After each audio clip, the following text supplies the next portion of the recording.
오늘 하나님의 말씀은 야고보서 5장 1절에서 20절 전체 내용을 가지고 말씀을 나누고 싶습니다. 제목으로는 이 땅을 사는 신자의 삶, 이 땅에서 신자의 삶을 살아가는데 어떻게 살아가야 하는가. 물론 각 성경마다 말씀하는 바가 있지만 오늘 야고보서 5장의 말씀에는 우리들에게 몇 가지로 교훈하고 있습니다. 첫 번째로는 부에 대해서, 이 땅을 살아가는 물질에 대해서 우리에게 교훈하고 있습니다. 2절 말씀에 보면 여러분의 재물은 썩었고 여러분의 옷은 좀 먹었습니다. 여러분의 금과 은은 녹이 슬었으며 그 녹이 여러분의 잘못에 대한 증거가 되고 있습니다.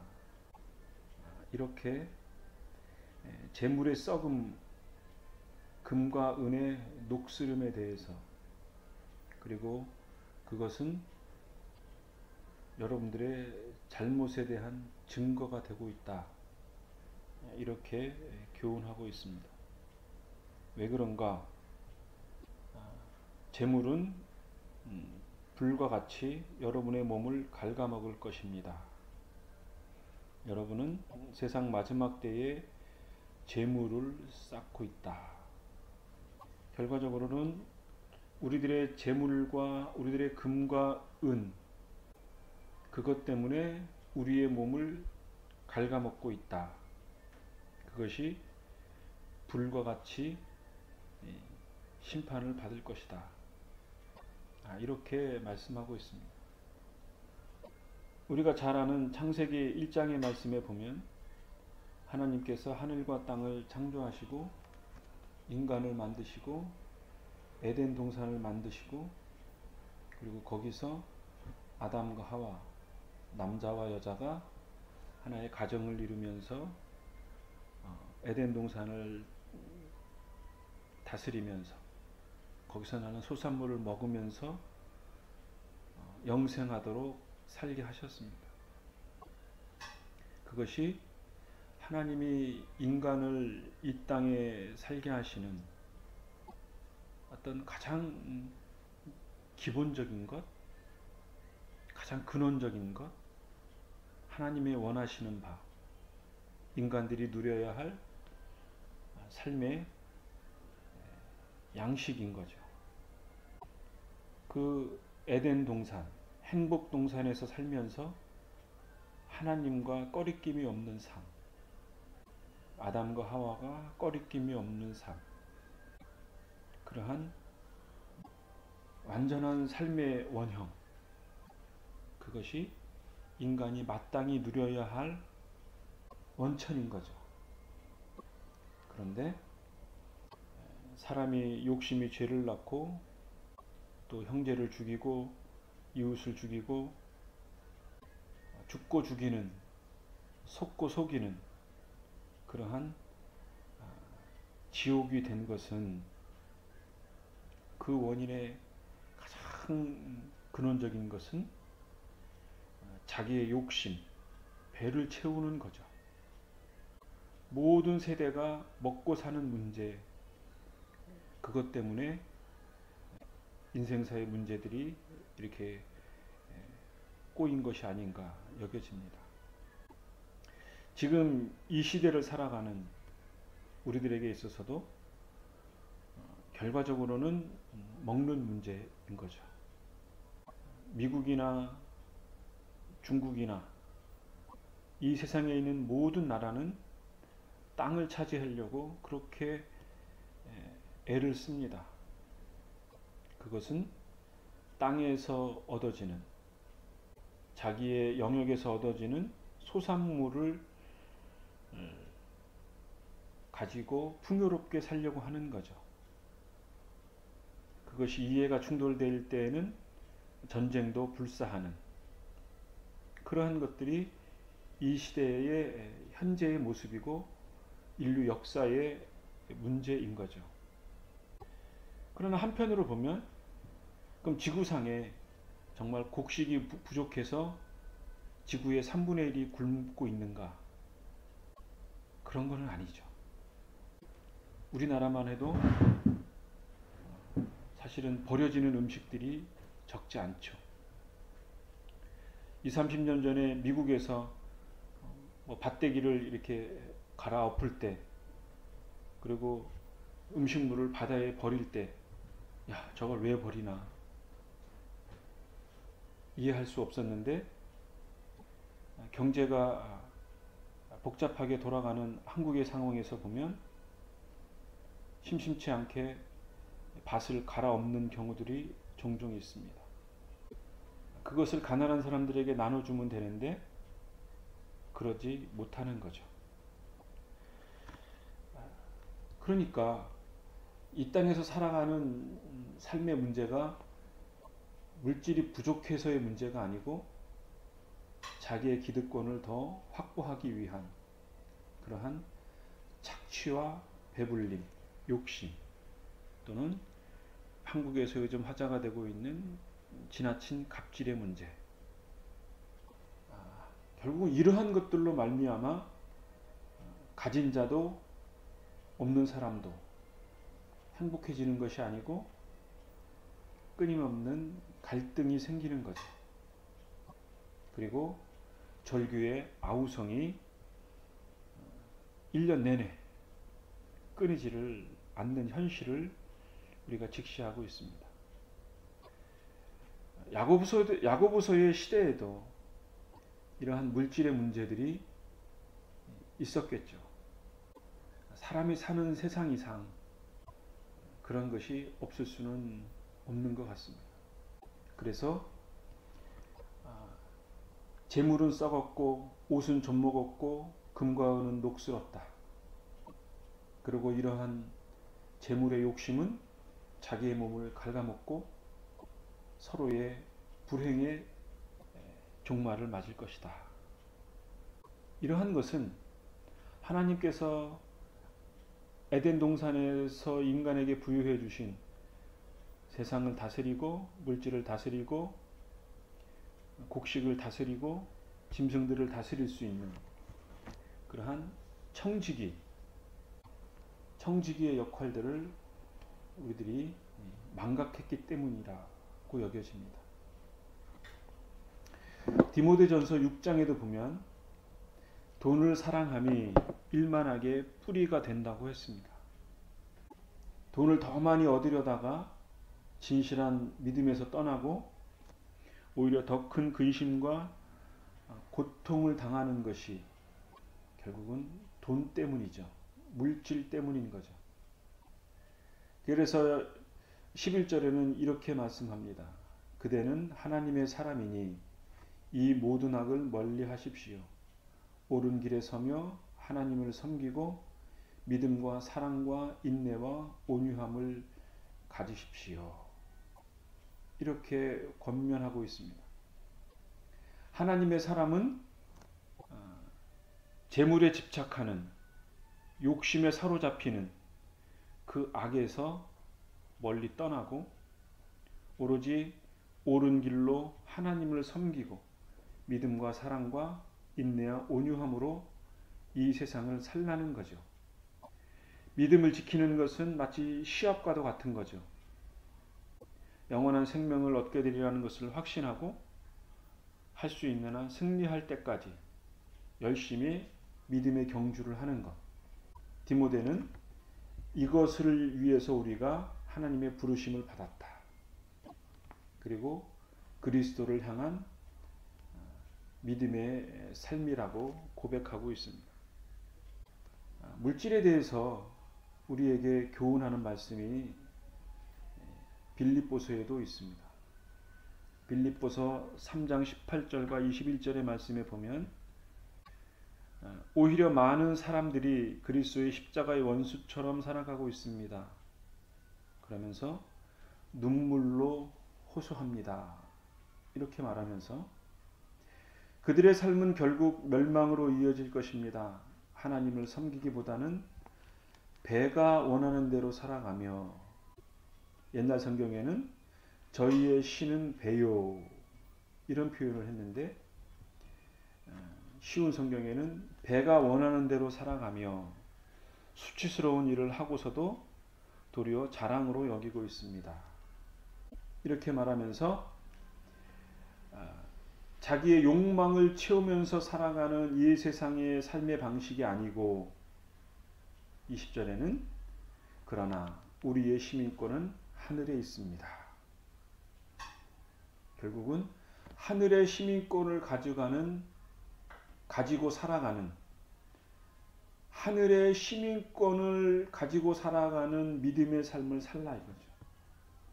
하늘의 원칙, 하나님의 원칙, 하나님의 원하시는 바대로 살아가라. 그것은 그분은 우리의 죽을 몸을 변화시켜서 그분의 영광스러운 몸과 같이 바꾸어 주실, 이 세상의 배의 욕심을 따라 살아가는 것이 아닌 우리의 몸이 변화되어지고 우리의 마음이 변화되어지고 우리의 영혼이 변화되어지고 장차 변화되어질 그리스도의 몸과 같이 하나님의 우편에 앉아 계시는 거룩한 영광의 모습처럼 이 땅을 살아가는 신자들은 그런 변화된 영적인 삶의 양식을 가지고 살아가라. 그것이 하늘 시민으로서의 삶이라는 거죠. 디도서 1장 12절의 말씀에는 크레타의 예언조차도 이렇게 말했습니다. 크레타인은 다들 거짓말쟁이입니다. 그들은 자기 배만 채우는 악한 짐승이며 게으름 뱅이들입니다. 이렇게 자기의 욕망에 따라가 살아가는 사람들에 대해서 악한 짐승이라고 책망하고 있습니다. 이 세상 사람들은 짐승처럼 살아갈지라도 우리들은 그러한 삶의 방식과는 다른 하나님의 방식대로 살아가야 할 줄로 압니다. 요즘 미국에서 한때 화제가 되었던 트럼프라는 대통령 후보가 정말 심한 막말들을 많이 했었죠. 그럴 때 오바마의 부인, 대통령 부인이 아주 짧은 연설을 했습니다. 트럼프를 빗대어온 것 같은데요. 저들은 비열한 방법으로 행하지만 우리는 차원 높은 방식으로 행해야 한다.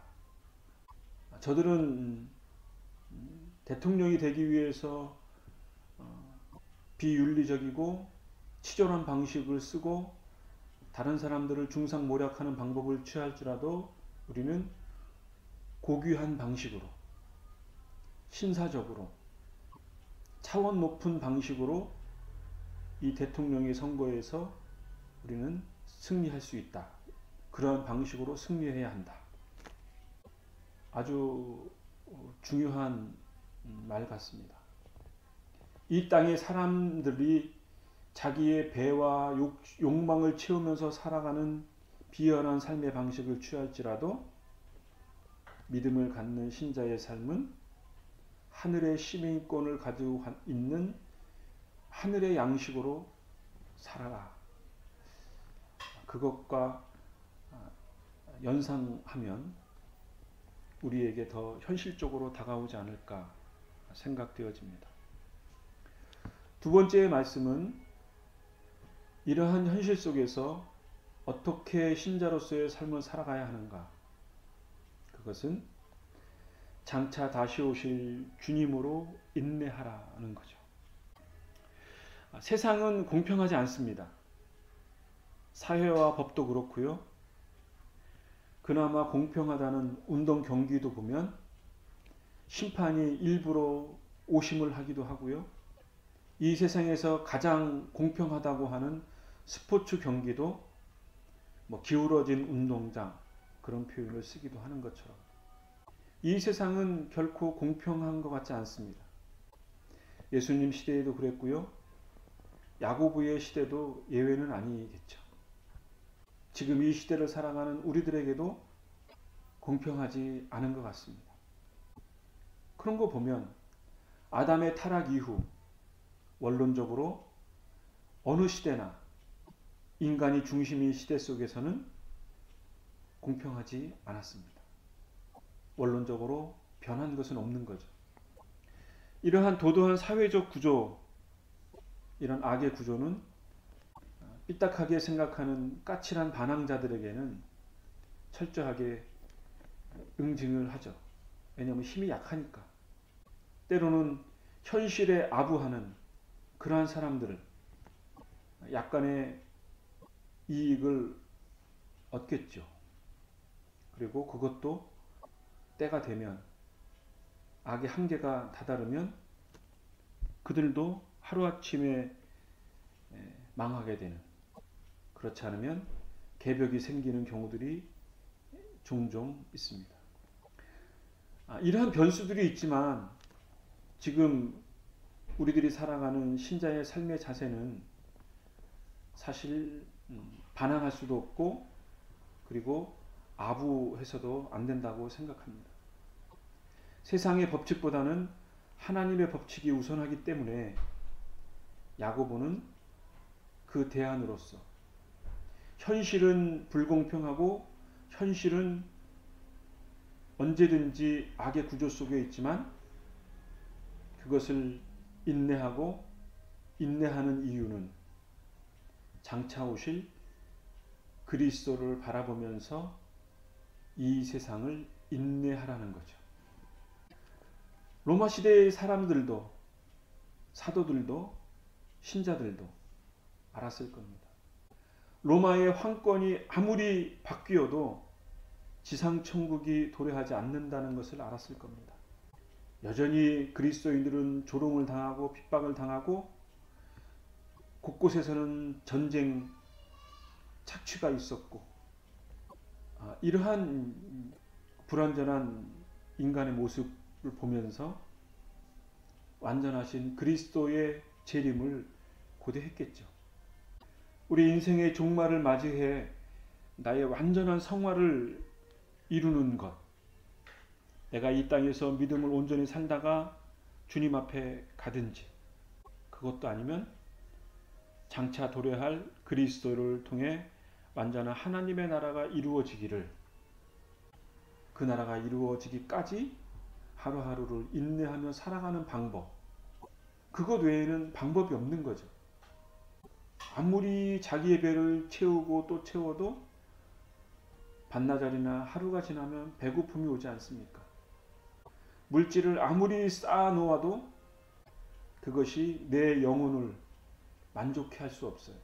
복음서의 교훈처럼 창고를 아무리 쌓아서 물질을 쌓아놓고 곡식을 쌓아놓아도 오늘 밤에 너의 생명을 걷어간다면 이 재물이 누구의 것이 되겠느냐? 그도 아니면 전쟁이 나서 하루아침에 불살라질 그러한 눈에 보이는 현상적인 것에 우리의 영혼을 담보할 수 없는 거죠. 그렇기 때문에 매일매일 매 순간순간을 주님의 임재하심과 더불어 살아가는 삶의 여정만큼 더 중요한 것은 없는 거죠. 믿음으로 인내하는 것, 그것이 우리의 삶에 있어서 정말 중요한 거죠. 믿음으로 살아간다는 건 뭐냐면 결국은 화내는 게 아니고 즉각적으로 반응하는 것이 아니고 참는 거죠. 인내하는 거고, 그 참고 인내하는 것에는 결국은 소망하는 게 있기 때문에 그런 거죠. 이 세상을 사랑할 수 없지만 그리스도를 사랑함으로, 그리스도의 나라를 소망함으로 이 억울한 현실, 이 암담한 현실을 인내하고 또 인내하는 것. 그래서 야고보서에서는 욥의 인내를 배우라. 이렇게 성경은 우리에게 교훈하고 있습니다. 여러분은 욥의 인내에 대해 들었을 것입니다. 모든 고난이 끝난 후 주님은 그에게 복을 주셨습니다. 우리는 주님이 얼마나 자비하고 선하신 분인지 충분히 알 수 있습니다. 성경은 이렇게 욥의 인내에 대해서 교훈하고 있습니다. 우리 신자의 삶도 욥의 인내를 배울 필요가 있죠. 마지막으로 신자의 삶에 있어서 가장 중요한 것은 뭐냐면 기도하라는 거죠. 지금의 삶을 살아가는 현실 가운데 기도하라는 거죠.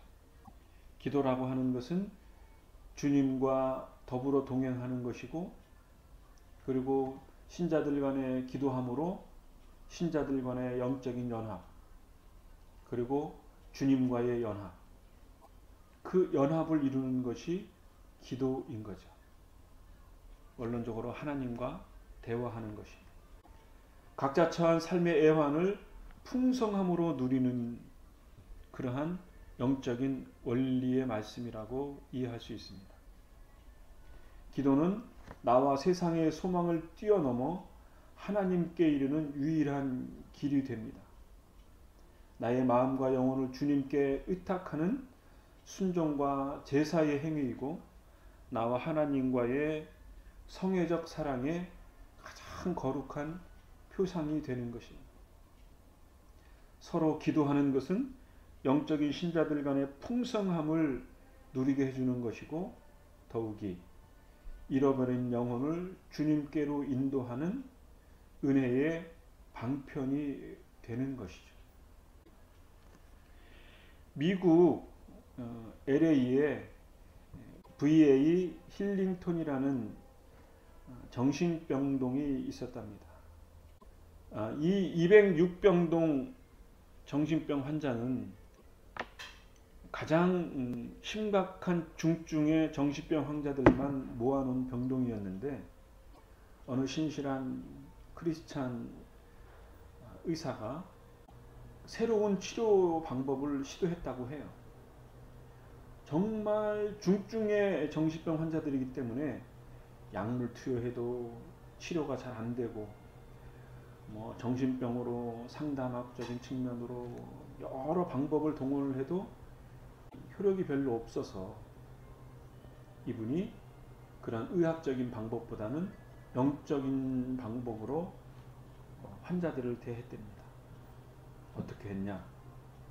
환자에게 성경을 읽어주고 성령님의 임재를 가르쳐주고 같이 영적으로 기도하고, 그리고 자기의 죄를 지적하고 그리고 회개하게 하고 기도하게 했답니다. 그런데 2년 동안에 206명의 환자가 있었는데 200명이 회개하고 206명 중에 정신병 환자 중에 77%가 완치가 됐다고 합니다. 물론 모든 환자들이 이렇게 되지는 않겠죠. 77%라는 데이터가 말해준 것처럼 모든 정신병 환자가 이러한 영적인 문제와 연결되었다라고만 볼 수는 없습니다. 병의 원인은 여러 가지 원인이 있으니까. 확실한 것은 세상의 그 어떤 의학적인 치료 방법보다 월등하게 신앙적인 접근을 하면 환자가 정상으로 돌아올 수 있을 수 있는 가능성이 의학적인 방법보다 훨씬 많다는 것이 힐링톤 정신병동에 의해서 검증이 됐다고 합니다. 시편 32편의 말씀에 보면 여호와께서 더 이상 죄를 묻지 않는 사람과 그 마음에 거짓이 없는 사람은 행복한 사람입니다. 내가 죄를 고백하지 않고 입을 다물고 있을 때 뼛속 깊이 사무치는 아픔을 느끼고 온종일 괴로워 신음하였습니다. 낮이고 밤이고 주께서 손으로 나를 짓누르시니 무더운 여름날 과일에 진액이 빠지는 듯 탈진하게 되었다라고 시편 기자는 고백을 합니다. 그러니까 자기의 마음속에 죄의 짓눌림이 있으면 마치 여름철에 과일에 진액이 빠지듯이 자기의 뼛속에 있는 모든 진액이 자기의 몸으로부터 빠져나가서 탈진되어지는 그러한 현상들을 느낀다고 하는 거죠.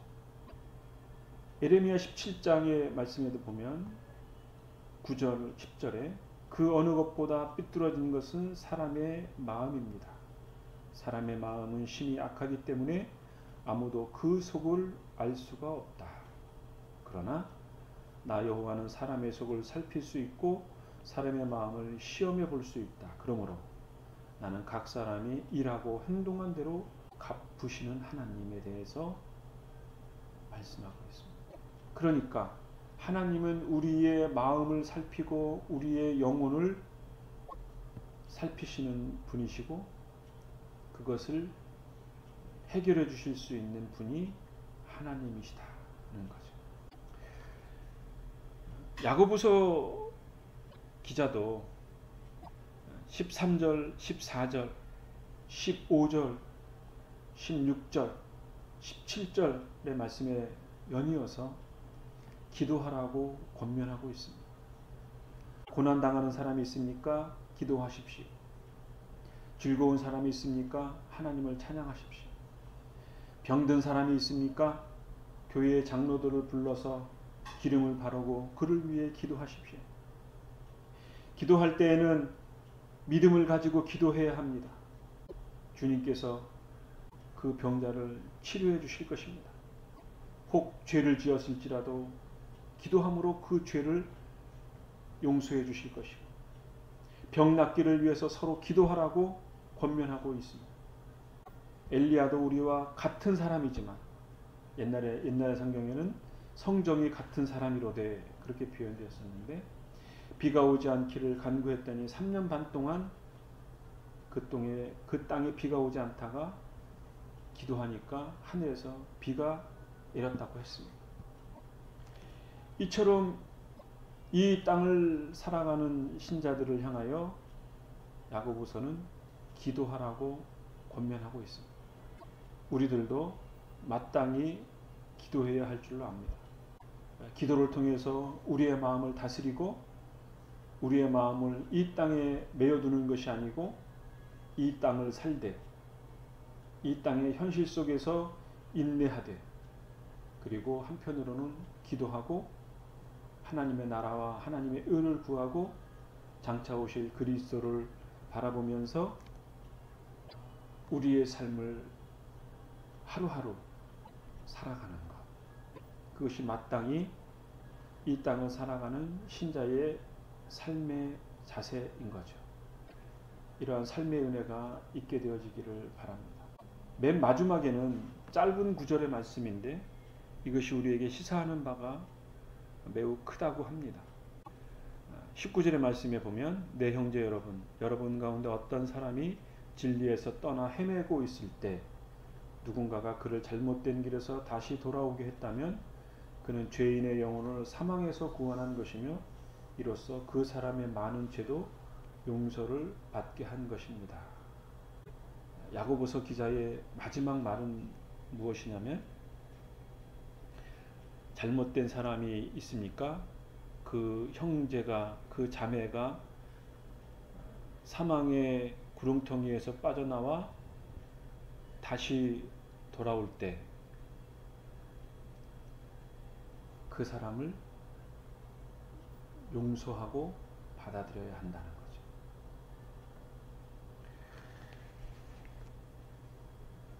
교회에는 여러 부류의 사람들이 있습니다. 탕자의 비유에서 우리에게 말씀하는 것처럼 아버지가 있고 탕자가 있습니다. 그리고 큰 아들이 있습니다. 큰 아들은 탕자가 돌아오는 것에 대해서 환대한 아버지를 사실은 미워했습니다. 이러한 신앙적인 자세를 갖는 것이 옳지 않습니다. 물론 한편으로 악의적으로 악한 행위를 한 사람들이 있지요. 그 사람을 멀리해야 하고 그 사람을 징계해야 하고 그런 것들에 대해서 성경에서 사도 바울이 말씀하고 있는 것이 분명하지만 그런 사람이 있다 할지라도 그가 다시 회개하고 돌아올 때에는 그 사람을 우리가 거부해서는 안 되는 거죠. 우리는 탕자의 형이 되어서는 안 된다고 여겨집니다. 마태복음 18장의 말씀에도 보면 예수님께서 용서에 대해서 말씀하시면서 7번까지가 아니라 7번씩 70번까지라도 용서해야 한다고 말씀을 하셨습니다. 그리고 누가복음 19장의 말씀에 보면 인자는 잃어버린 사람을 찾아 구원하러 왔다라고 우리에게 교훈하고 있습니다. 예수님이 이 땅에 오셔서 가지신 하나님 아버지의 마음의 자세인 거죠. 이런 은혜를 우리가 잊지 않게 되어지기를 간절히 바랍니다. 기도하겠습니다.